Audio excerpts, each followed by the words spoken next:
the practical Jesus one, of pearls and farm animals. As I mentioned in my very first video, most of us want a life with less stress and more peace of mind. By the time we reach our 50s, we usually have a good ability to recognize patterns in how people think, behave, and react. This ability becomes very important at this stage of life. Jesus did not only teach spiritual truths, he also shared very practical wisdom about human behavior, relationships, and decision-making. In this first episode of the series, let's look at one piece of wisdom that is especially helpful for life at 50 and beyond. In Matthew 7 verse 6, Jesus says, "Do not give dogs what is holy, and do not throw your pearls before pigs, or they will trample them and turn to attack you."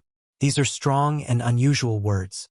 This teaching appears in the Sermon on the Mount. Just before this verse, Jesus talks about judging others and how we should correct people wisely. This leads directly into the idea of discernment. Discernment means the ability to see clearly, think wisely, and make good judgments. Middle age often gives us this skill through years of experience.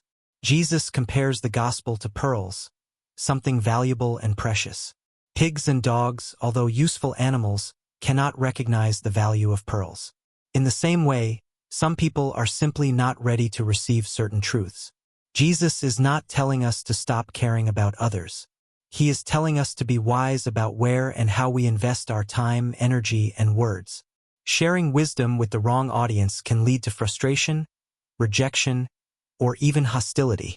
In practical terms, it is like making a bad investment.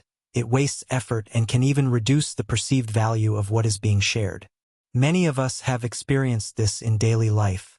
We try to give advice or share insights with good intentions, only to be ignored or mocked. Often, this is not because we are wrong, but because our values and perspectives do not match the other person's situation or readiness. Younger generations, for example, often see the world very differently from those of us who are older. That gap can make communication difficult. So how do we protect our peace? Again, it's through discernment.